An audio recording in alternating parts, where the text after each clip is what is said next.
My name is Harper. I am 34 years old, and for as long as I can remember, I have been the oldest daughter in a family that never quite knew what to do with me. We live in a modest two-story house in a quiet suburb outside Chicago, the kind of place where the neighbors wave from their driveways and the mail always arrives at noon. My life from the outside looks orderly, predictable even. I work as a senior accountant at a mid-sized tech company, a job that demands precision long hours and a certain willingness to go unnoticed. I'm good at it. Some days I think I might even be great at it. But greatness is a word that's never been used for me. Not in my family, not in my workplace. Growing up, I was the responsible one. The one who got straight A's, who set the table, who remembered everyone's birthdays. My parents, especially my mother, always said I was reliable. "Harper, you're such a helper." She would say, her voice warm but distant, as if she were reading from a script. My father, a man of few words, would nod in approval, but rarely offer more. The real attention, the real pride was reserved for my younger brother Ethan.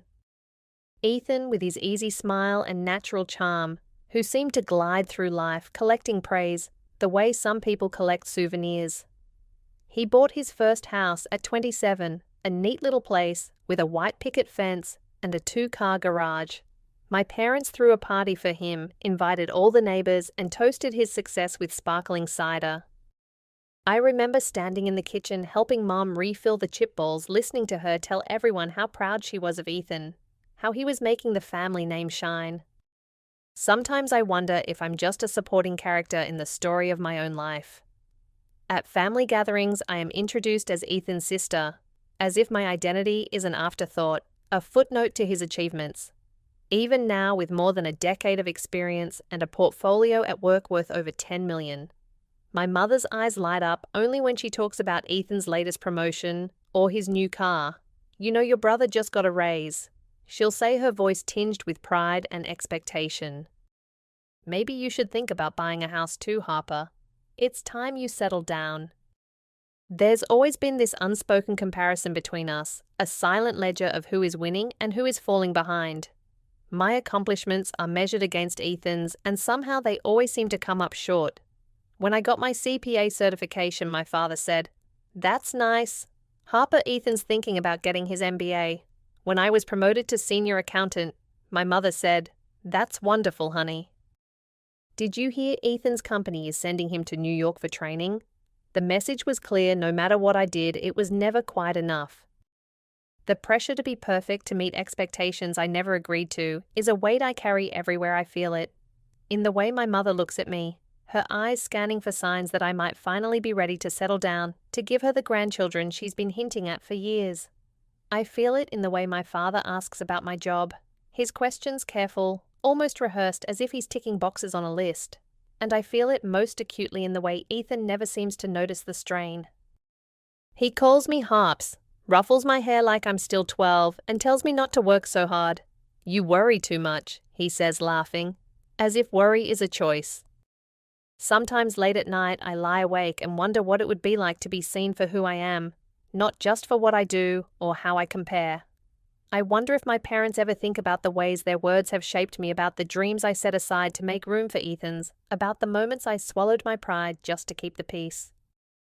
There are days when I feel like I'm fading, becoming less visible with each passing year, my edges blurring until all that's left is the outline of a daughter, a sister, an employee, never quite enough, never quite seen.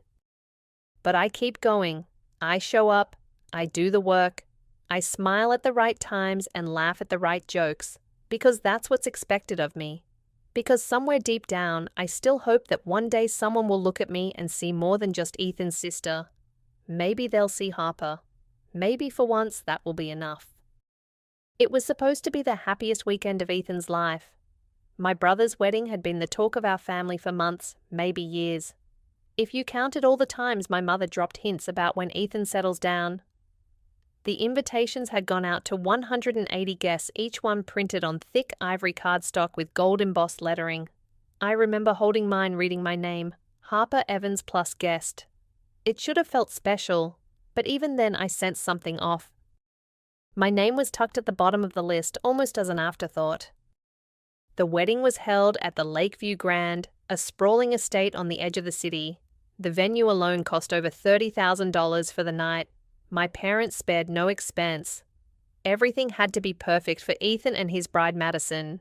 I'd spent weeks helping balancing the books for the event, tracking every deposit and payment in a color-coded spreadsheet. Madison had asked me to handle the wedding gifts too. Since you're so good with numbers, Harper, I didn't mind. I wanted to help. It was my brother's day after all. The morning of the wedding, I arrived early carrying a box of envelopes and a small gift for the couple. A check for $2,000, more than I'd ever spent on a present I'd saved for months skipping dinners out, saying no to new clothes. I wanted Ethan and Madison to know how much they meant to me, even if I couldn't always say it out loud. The ceremony was beautiful. Madison glowed in her lace gown. Ethan looked nervous but happy. I sat in the second row next to my parents, watching them exchange vows under an arch of white roses. For a moment, I let myself believe I belonged there, that I was part of something important. But everything changed at the reception. I was in the back room organizing the envelopes and gifts when Madison swept in her dress, trailing behind her. She barely looked at me. "Harper, can you make sure the cash gifts are counted and deposited by tomorrow?" she said, her voice brisk, "and double-check the guest list." There were some last-minute changes. I nodded, trying to keep my voice steady. "Of course, is there anything else you need?" She hesitated, then glanced at her phone. "Actually, yes, we had to rearrange the seating. There wasn't enough space at the main family table. I hope you don't mind, but we moved you to table 14. It's with some of Ethan's college friends. You'll have fun." I stared at her, the words catching in my throat. Table 14 was the farthest from the dance floor near the kitchen doors. I'd seen the chart. My name had been crossed out and rewritten in a different color. I tried to swallow my disappointment. "That's fine," I said quietly. She smiled, but it didn't reach her eyes. "Thanks, Harper. You're a lifesaver." I watched her leave, her laughter echoing down the hallway. For a moment, I just stood there, clutching a stack of envelopes. I felt invisible, like a hired hand at my own brother's wedding. Dinner was served. The main table sparkled with crystal and silver. My parents and Ethan surrounded by Madison's family, old friends and colleagues. I sat with strangers listening to stories. I didn't understand laughter that wasn't meant for me. Every so often I glanced at the head table, hoping Ethan would catch my eye. He never did. Later, as the night wore on, Madison found me again. "Harper, can you help tally the gifts? We want to make sure everything's accounted for." I nodded, forcing a smile. "Of course." I spent the next hour counting checks and cash, $12, $400 in total, not including my own gift. I made a note of every amount, every name, every card. When I handed the list to Madison, she barely glanced at it. "Perfect, I knew I could trust you with this," she said, then turned away to join the others on the dance floor. I stood alone by the gift table, listening to the music, watching the celebration unfold without me. My parents never came over. Ethan was swept up in a sea of congratulations, his arm around Madison, his face lit with joy. For the first time, I wondered if I'd ever really belonged in this family, if I was just the one who kept things running in the background, the one who made sure the numbers added up, the one who could be moved to table 14 without a second thought. As the night ended, I gathered my things and slipped out quietly. No one noticed I was gone. Driving home, I replayed every moment: the seating chart, the envelopes, Madison's brisk instructions, the way my $2,000 gift was just another entry in a long list. I felt hollow, like something inside me had cracked. I thought about the hours I'd spent helping, the sacrifices I'd made, the hope that maybe just this once I'd be seen. But I wasn't. And as I pulled into my driveway, I realized I was more alone than ever. I sat in the darkness for a long time, the numbers from the night running through my mind: $30,000 for the venue, $12,400 in gifts, $2,000 from me, and not a single moment that felt like mine. I wondered if this was all I would ever be: someone useful but never someone loved. I drove home with the radio off, the silence in my car so heavy it pressed against my chest. Every streetlight flickered past like a memory I didn't want to revisit. I kept seeing the seating chart in my mind, My name in a different color pushed away from the family table. I kept hearing Madison's voice, so polite, so efficient, telling me where I belonged. I kept feeling the weight of the envelopes in my hands, the careful tally of other people's generosity. My own gift, just another number in a ledger. When I finally walked through my front door, the house felt colder than usual. I dropped my purse on the kitchen counter and stood in the dark, listening to the hum of the refrigerator. I didn't turn on any lights. I didn't want to see myself in the reflection of the window, didn't want to see the tears I refused to let fall at the wedding. My phone buzzed in my bag. I ignored it at first, but it buzzed again, a message from Mom. Such a beautiful night. Ethan and Madison are so lucky. Thank you for helping so much. Hope you got home safe. A minute later, another text, this time from Ethan Harps. Thanks for everything. Couldn't have done it without you. Sorry about the table mix-up. You know how Madison gets love you. I stared at the screen, my thumb hovering over the reply button. What could I say? That I felt invisible. That I'd spent the night counting cash for people who didn't even notice when I left. That my $2,000 gift was more than I could afford, and it still wasn't enough to buy a seat at my own family's table. Instead, I put the phone face down and curled up on the couch, knees to my chest. The darkness felt safer than the light. I let the silence fill the room, let it settle into my bones. For a long time, I sat there replaying every moment of the night, the way Madison's eyes slid past me, already searching for someone more important, the way my mother beamed at Ethan, her voice bright with pride, never once looking my way, the way my father clapped Ethan on the back, laughing his arm, never reaching for me. I thought of all the times before every birthday party, where I'd planned, decorated, baked the cake, only to watch the attention shift to Ethan's stories about college or Madison's new job. Every holiday dinner where I'd cooked and cleaned my mother, complimenting the meal, but never the effort. Every phone call that started with "How's work?" but ended with, "Did you hear about Ethan's promotion?" I remembered the time I got my CPA certification, how I'd saved for months to pay the $850 exam fee, how I'd studied late into the night after work, how I'd called home breathless with excitement only to hear my father say, "That's great. Harper, Ethan's thinking about grad school too." I remembered the Christmas I bought everyone gifts with my first real paycheck. Nice gifts, thoughtful ones, while Ethan showed up with a single card, and everyone still said, "He's just so busy, you know." The memories piled up one on top of the other until I felt like I was suffocating under the weight of them. Why do I keep doing this? Why do I keep showing up, keep giving, keep hoping that this time it will be different? Why do I let them take and take, never asking for anything in return, never even asking to be seen? A part of me wanted to call Madison to tell her how much she'd hurt me, to ask her if she even realized what she'd done. Another part of me wanted to call Ethan to ask him why he didn't stand up for me, why he let his wife move me to the back of the room, why he never once looked for me during the reception. But I didn't call anyone. I just sat there letting the anger and the sadness twist together inside me, a knot I couldn't untangle. I thought about the $2,000 I'd given them, money I'd saved by skipping dinners out, by saying no to myself over and over. I thought about the hours I'd spent managing their wedding budget, making sure every penny was accounted for, every vendor paid on time. I thought about all the times I'd helped Ethan with his taxes, helped Mom balance her checkbook, helped Dad research retirement plans, always helping, always reliable, always invisible. Something inside me snapped. I realized I was tired of being useful, tired of being dependable, tired of being the one they called when they needed something, but never the one they called just to say, "We love you, we see you, we're proud of you." I sat up, wiped my face, and reached for my phone. I opened my banking app and stared at the balance, $2,300 left in savings rent due. In 10 days, I thought about the bonus I'd missed at work, the severance check that barely covered a month's expenses.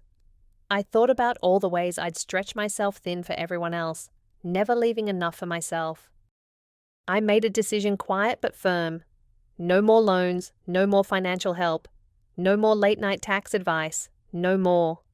Can you just look at this for me? No more putting their needs above my own. I typed a message to Ethan, then deleted it. I typed one to Mom, then deleted that too. Instead, I sat in the silence and let myself feel everything. Every disappointment, every slight, every moment I'd swallowed my pride for the sake of peace. I thought about the line between responsibility and self-respect, how blurry it had become over the years. Was it my job to keep the family running? Was it my job to make everyone else's life easier, even if it meant erasing myself in the process? I remembered being 8 years old, standing in the kitchen with my mother watching her bake a cake for Ethan's birthday. She handed me a spoon and said, "Help me, Harper. You're such a good helper." I remembered the pride I felt then, the way I thought being helpful would make me special. But now at 34 I saw it differently. Being helpful had become my whole identity, and somewhere along the way I'd lost myself. I stayed on the couch until the sun began to rise, the light creeping across the floor, soft and gold. I made a promise to myself, quiet but real. From now on, I would put myself first. From now on, I would draw a line. I didn't know what would come next, but for the first time in a long time, I felt something like hope. Maybe I could be more than just the family helper. Maybe I could be Harper. Maybe that would finally be enough. The invitation arrived on a Tuesday morning. A glossy cardstock rectangle announcing my parents' 40th anniversary party. Celebrating 4 decades of love, it read the cursive font looping like a noose. I almost declined. The wound from Ethan's wedding still felt raw, a bruise that hadn't faded, but something made me RSVP. Yes, maybe it was the part of me that still hoped, still ached to be seen. The party was held at my parents' home, the same house where I'd grown up playing the role of reliable harper strings. Of fairy lights hung from the porch, and the air smelled of rosemary and roasted chicken. 50 guests mingled in the backyard, their laughter blending with the clink of wine glasses. I stood near the dessert table, half listening to my aunt's story about her cruise, when I felt a small hand tug my sleeve. It was Lily, Ethan's 7-year-old daughter. Her blonde curls bounced as she grinned up at me, clutching a crumpled piece of paper. "Aunt Harper, I made a speech for Grandma, and Grandpa want to hear it." I crouched down, smoothing her dress. "Of course, sweetheart." She cleared her throat, adopting a serious tone. "Family is when people love you, even when you're quiet. Like Aunt Harper, she helped me with my math when Mom and Dad were too busy. She bought me new shoes when mine had holes. She even paid for my field trip to the Science Museum, because Daddy said no." My breath caught. I hadn't realized Lily knew about the $300 I'd quietly transferred to her school account last month. "And she never tells anyone. She's like a superhero." Lily finished beaming. Before I could stop her, she darted toward the makeshift stage where my father was about to give a toast. Panic surged through me. "Lily, wait." But she was already climbing onto the podium, her sparkly sandals clicking against the wood. The microphone screeched as she grabbed it. "Hi everyone, I want to say happy anniversary to Grandma and Grandpa, but also, Aunt Harper is the best." The crowd chuckled, charmed by her innocence. Ethan, standing near the bar, froze mid-sip of whiskey. Madison's smile tightened. Lily unfolded her paper, her voice clear and bright. "Aunt Harper helped me learn fractions. She said I'm smart, even when I get answers wrong. She bought me 2 science kits and took me to the planetarium. And when Mum said we couldn't afford the Disney trip, Aunt Harper gave Daddy money. He said not to tell, but..." She shrugged, oblivious to the silence spreading like spilled ink. "She does stuff like that all the time." My mother's champagne flute slipped from her hand, shattering on the patio stones. The backyard went still. I could feel 50 pairs of eyes turning toward me, confused, curious, accusing. Ethan's face flushed crimson. Madison stepped forward, her heels sharp against the concrete. "Lily, honey, let's not bother everyone with."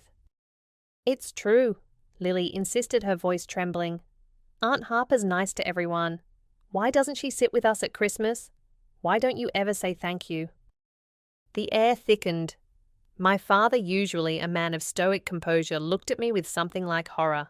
"Harper? Is this true? The Disney trip? The shoes?" I opened my mouth, but no words came out. Memories flashed, transferring $1, $200 to Ethan's account after he drunkenly confessed his credit card debt last year. sending Mom $500 every month to cover Dad's physical therapy copays. The $800 I'd spent on Lily's private tutoring, telling myself it was an investment in her future. "Why didn't you tell us?" Mom whispered, her voice breaking. Ethan stormed toward the podium, his tie crooked. "Lily, get down." "Now?" "No," she shouted, tears spilling. "You're mean to her. You took her money and didn't even invite her to my birthday party." The guests stirred murmurs rippling through the crowd. A cousin pulled out her phone recording. Madison reached for Lily's arm. "This isn't the time, baby." "It's always the time for Aunt Harper," Lily wailed, clinging to the microphone. "She's sad," I heard her crying on the phone. Something inside me snapped. I pushed through the crowd, my legs shaking. "Lily, let's go get some cake, okay?" But my mother stepped forward, blocking my path. Her eyes were glassy. "Harper, how much have you given us?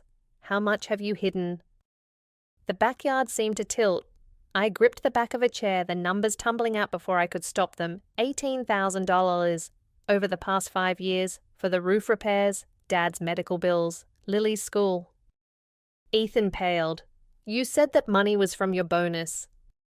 "I lied," I said louder than I meant to. "Because every time I tried to talk about it, you changed the subject. You called me cheap when I asked about repayment. You said I didn't understand family loyalty." Madison scoffed. "This is ridiculous. You're embarrassing everyone, Harper." "I'm embarrassing." I laugh burst from me, jagged and raw. "I've been paying your mortgage for 6 months. Madison, $2,400 a month. Ask Ethan where that freelance work money really came from." Gasps erupted. Ethan sank into a chair, head in his hands. My father staggered back as if I'd struck him. Why wouldn't you tell us?" "Because you never asked." The words tore free. Years of silence crumbling. "You never asked how I was, what I needed. You just took, and I let you. Because I thought if I gave enough, maybe you'd finally see me." Lily ran to me, burying her face in my dress. "I see you, Aunt Harper," she mumbled. The crowd buzzed, relatives, whispering friends, awkwardly gathering coats. My mother reached for me, her hand trembling. "Harper, we didn't know, we never meant to." I stepped back, Lily's small hand clutching mine. "But you didn't try to know." The truth hung in the air, sharp and suffocating. For the first time in my life, I held the full weight of their attention, their shock, their guilt, their dawning realization that the woman they'd pushed to the margins had been holding them together all along. As I led Lily inside, her sticky fingers wrapped around mine, I didn't look back.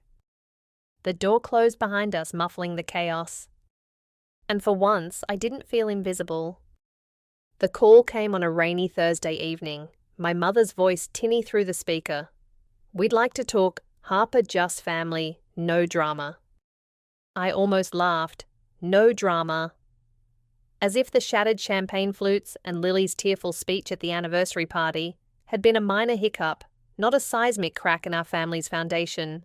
But I agreed to meet them at Ethan's house, the one with the white picket fence I'd helped pay for. The air smelled of lemon cleaner and tension when I arrived. Madison opened the door, her smile stiff. "Harper, come in."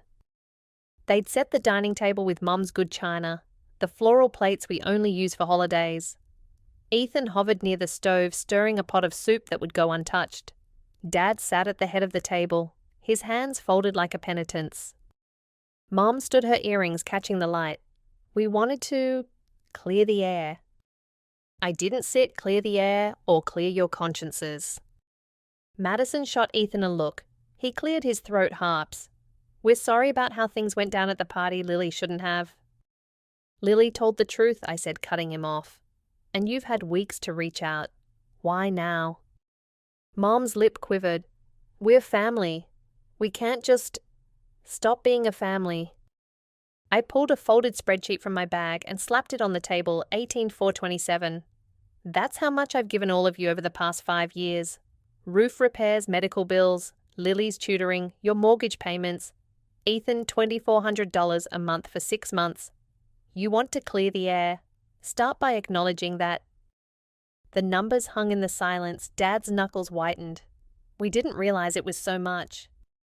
Because you never asked, I said, my voice steady, despite the tremor in my hands. You took and I let you, but I'm done. Madison crossed her arms. So what, you're cutting us off after everything we've done for you? What have you done for me, Madison? The question came out quieter than I'd intended, sharp as broken glass. When have you ever asked how I was? When have any of you? Ethan stepped forward, the ladle still in his hand. Harper, come on. We're grateful, okay? But you can't just drop this bomb and walk away. I'm not dropping a bomb. I'm setting a boundary. I met his gaze, the brother who'd once let me bandage his skinned knees.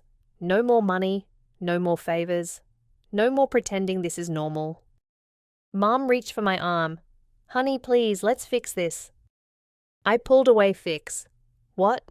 The fact that you only notice me when I'm useful. That you've spent 34 years treating me like an afterthought. The room went still. Dad's chair creaked as he leaned forward. We love you, Harper. We just didn't know how to show it. Bullshit. The word startled even me. You knew how to show it for Ethan. You threw him a party when he bought this house. You bragged about his job. You let Madison demote me to table 14 at their wedding. Like I was a co-worker, not his sister. Madison rolled her eyes. This again, it was a seating chart. Harper, not a conspiracy. It was a pattern. My voice rose, heat flooding my cheeks. Every birthday, every holiday, every crisis. I showed up, I fixed things, and in return I got crumbs. Thanks, Harper. You're such a helper. Well, I'm not helping anymore. Ethan set the ladle down with a clatter. What do you want from us? An apology. Fine, I'm sorry, Happy. I want change. The words spilled out, years of swallowed anger giving them weight. I want you to see me as a person, not a piggy bank or a problem solver. I want Mom to stop introducing me as Ethan's sister.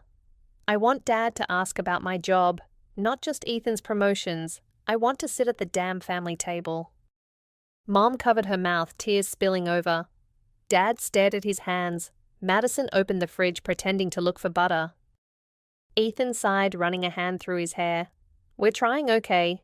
It's just hard. It's hard because you've never had to try before. I picked up my bag, the spreadsheet left on the table, like evidence. I'm not asking you to be perfect. I'm asking you to try. I turned to leave, but Mom's voice stopped me. Where will you go? Home, I said. To a life where I'm not just someone's sister or daughter or ATM. Ethan followed me to the door, his voice low. Harps, I am proud of you. I didn't know how to say it before. I paused my hand on the knob, then learn. The drive home felt lighter, the rain easing to a drizzle. I didn't have their approval, not fully, not yet, but for the first time I didn't need it. They'd called me strong my whole life, mistaking silence for strength. Now finally I knew the difference. I sit at my desk now in a sunlit apartment 30 miles from my parents' suburb and trace the edges of a framed photo. It's not a family portrait or a wedding snapshot. It's a picture of Lake Michigan at dawn, taken on a morning I drove to the shore alone just to prove to myself I could go somewhere without being asked to fix a problem or balance a budget. The water is slate grey and endless, the horizon blurred between sky and waves. I keep it there to remind me that boundaries like coastlines are not prisons. They're where one thing ends and something new begins. My new job pays me $160,000 a year, but the number matters less than what it represents respect. My team calls me Miss Evans in meetings, and though it felt foreign at first, I've grown to love the weight of it. Last week, I vetoed a client's risky financial strategy. No, I said calm and firm. We don't cut corners here. The word no tastes different now. Less like betrayal, more like freedom. The family group chat still pings occasionally. Mom sends photos of Lily's school play. Ethan forwards articles about the housing market. I reply with polite emojis, nothing more. They invited me to Thanksgiving, but I declined. Instead, I volunteered at a women's shelter serving meals alongside strangers who didn't know me as anyone's sister or daughter. One woman, her eyes tired but bright, said, "You have a kind face." I cried in my car afterward, not from sadness, but from the shock of being seen without having to earn it. Sometimes when the silence of my apartment feels too heavy, I open the journal I started after the anniversary party. The pages are filled with numbers, not budgets or spreadsheets, but my numbers. $18, $427, the cost of my invisibility. $2,000, the price of a seat at a table that never had my name on it. 34 years. How long it took me to learn that love shouldn't come with an invoice. Last month, Ethan showed up unannounced at my door. He held a check for $5,000, his knuckles white around the edges. It's a start. He said I didn't invite him in. Keep it, I told him. Buy Lily a college fund, or couples therapy for you and Madison. He flinched but didn't argue. As he turned to leave, he muttered, I don't know how to fix this.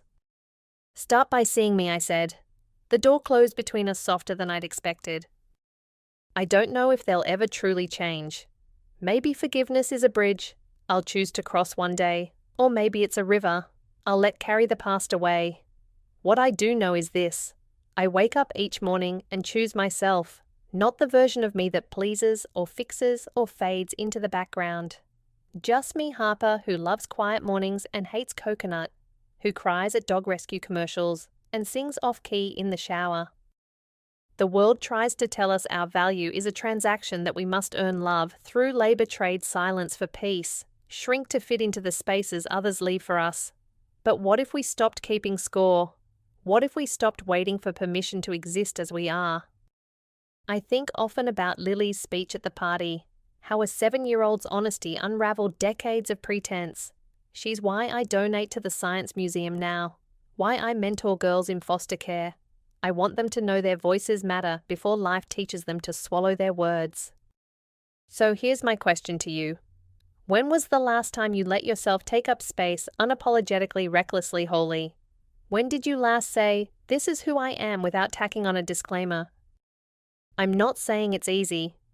Some days the old guilt creeps in, a ghost of the girl who thought love was a debt to be paid. But then I walk to the lake near my apartment, watch the water refuse to stay within its banks, and remember. Even the ocean knows its worth. It does not beg the shore for approval. It does not apologize for its depth. Why should we